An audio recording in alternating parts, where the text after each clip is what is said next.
Film ini dimulai dengan seorang cowok yang bernama Jun Suk yang berada di dalam mobil bareng gebetannya yang bernama Suyun. Dan di sini dia ini nembak ya ceritanya, dimana Suyun ini masih terlihat ragu-ragu sebenarnya. Tapi karena Jun Suk ini gigih banget dan menurut sutradaranya juga harus gitu, jadi Suyun pun akhirnya menerima cinta Jun Suk tersebut. 1 tahun kemudian, terlihat Jun Suk yang sedang memegangi Suyun berjalan karena dia ini kelompokan beras kentur ya, jadi tengler. Nah, pada saat itulah kemudian Jun Suk nggak sengaja memegang analog stick PS dual vibrator milik Suyun. Dan karena kejadian tersebut, dia ini kan jadi pengen main PS toh. Tapi karena dia ini cowok baik-baik, ceritanya dia kemudian mengajak Suyun untuk menikah dengannya karena dia ini sudah kerja dan cukup mapan ya. Tumben bener ini ceritanya. Dan setelah menikah, bisa dibilang hampir setiap hari mereka ini melakukan bercocok tanam loh. Pengantin baru lah ya. Nah, prahara baru terjadi setelah 3 tahun mereka menikah. Jadi totalnya 5 tahun dari scene di awal film tadi ya. Setelah 3 tahun menikah, mereka ini masih belum juga diberi momongan. Dan kini Suyun juga sudah sibuk bekerja. Jadi kegiatan dua insan ini tiap pagi mereka berangkat kerja. Jun Suk bekerja di dealer mobil, sementara Suyun bekerja di kantoran. Dan mereka berdua pulang kalau sudah malam. Dan parahnya, ketika pulang kerja kan capek tuh. Jadi Suyun ini jarang banget ngasih jatah ke Jun Suk. Sehingga mau tidak mau, Jun Suk harus melemaskan tongkol jagungnya yang sudah beker-beker itu dengan cara nonton film Jav plus minyak angin cap badak sebagai pelampiasannya. Dan uniknya, Jun Suk ini kan punya koleksi film Jav banyak banget, ya kayak kalian itu. Tapi semua filmnya itu hanya dibintangi oleh satu artis saja. Jadi ceritanya dia ini ngefans ya sama artis Jav tersebut. Dan film ini pun dimulai. Pikiranku traveling. Nah, kehidupan mereka yang monoton pun dimulai lagi, yaitu bangun, sarapan, kerja, pulang kerja, dan tidur. Gitu terus. Sampai suatu saat pas mereka sedang sarapan, tiba-tiba Suyun mendapat telepon, tapi orang tersebut menggunakan bahasa Inggris. Dan dia mengatakan bahwa dirinya adalah adik tirinya yang berasal dari Jepang. Mendengar hal tersebut, Suyun pun terkejut karena dia tidak pernah tahu kalau dia punya adik tiri. Takutnya ada yang nipu toh. Dan akhirnya dia pun datang ke apartemennya. Dan inilah artis Jav kita. Ada yang tahu ini siapa? Dia ini artis Jav yang sangat cakep dan imut ya. Bukan cuma wajahnya yang imut, tapi semua perabotannya. Apalagi di film ini dia pakai rambut pendek, jadi tambah gemes ya. Karena biasanya pas main Jav dia ini rambutnya selalu panjang. Kalau ada yang nggak tahu dan pengen tahu, boleh komen di bawah ya. Oke, lanjut. Di film ini dia ini bernama Hitomi. Dan dari tadi dia kan pakai kacamata toh. Dan ketika Hitomi membukanya, Jun Suk langsung terkejut karena wajahnya mirip banget dengan artis Jav kesukaannya. Tapi dia berlagak nggak ngerti ya, karena takutnya mungkin cuma mirip aja kan.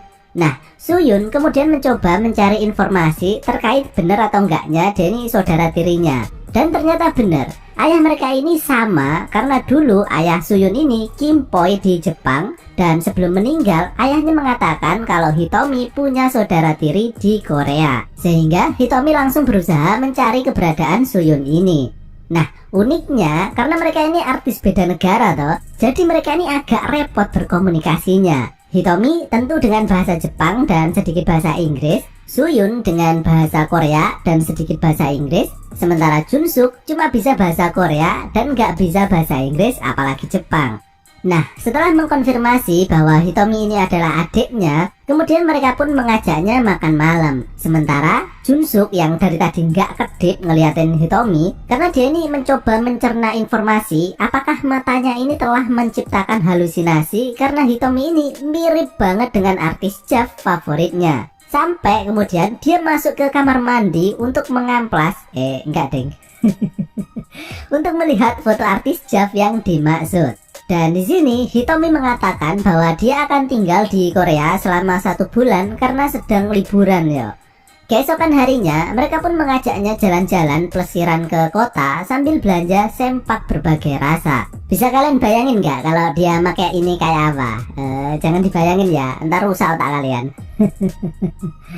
Keesokan harinya, mereka berdua pamitan berangkat kerja dan pas sore harinya, kebetulan Junsuk pulang duluan toh. Dan ketika masuk ke apartemennya, Junsuk terkejut melihat Hitomi yang sedang jentat-jentit untuk melatih tingkat keelastisitasan permen karetnya. Dan karena mereka ini nggak ngerti bahasa masing-masing toh, kemudian Junsuk menggunakan bahasa isyarat untuk menanyakan apakah Hitomi sudah makan. Dan ternyata belum. Junsuk pun kemudian membelikan makanan untuk mereka berdua. Dan di sini mereka makan sambil ngobrol-ngobrol.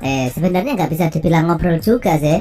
Wong mereka ngomong pakai bahasa sendiri-sendiri, jadi nggak nyambung yo.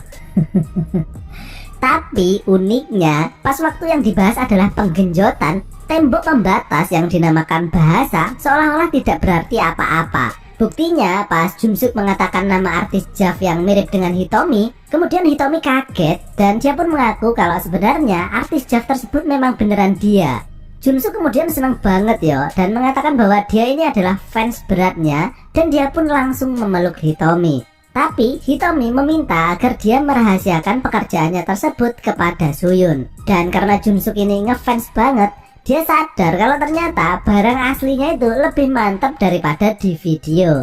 Akhirnya Junsuk pun Hitomi. Namun sayangnya sebelum mereka sasageo bareng-bareng, tiba-tiba Suyun pulang dari pekerjaannya. Iya, padahal kepalanya udah cenat-cenut itu.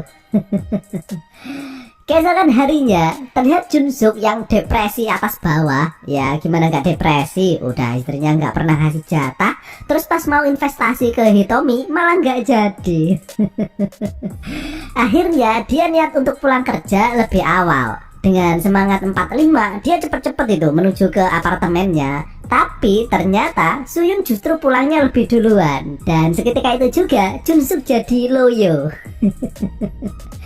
Tapi Junsuk ini nggak hilang akal ya. Dia kemudian keluar dan membeli beberapa odading plus beli beras kentur dengan kandungan alkohol yang tinggi. Yang seperti kalian tahu di awal-awal film tadi, kalau Suyun itu nggak kuat minum terlalu banyak kan. Dan disinilah Junsuk kemudian langsung melaksanakan rencana busuknya.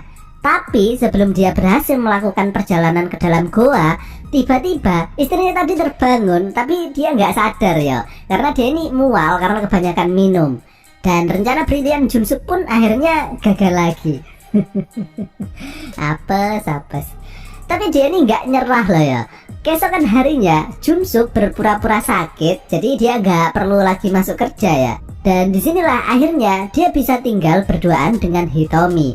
Junsuk kemudian membawa Hitomi ke ruang kerjanya dan menunjukkan kumpulan file videonya untuk memberitahu betapa besarnya rasa ngefansnya kepada Hitomi. Dan melihat hal tersebut, Hitomi pun luluh dan akhirnya mereka pun melakukan penggenjotan.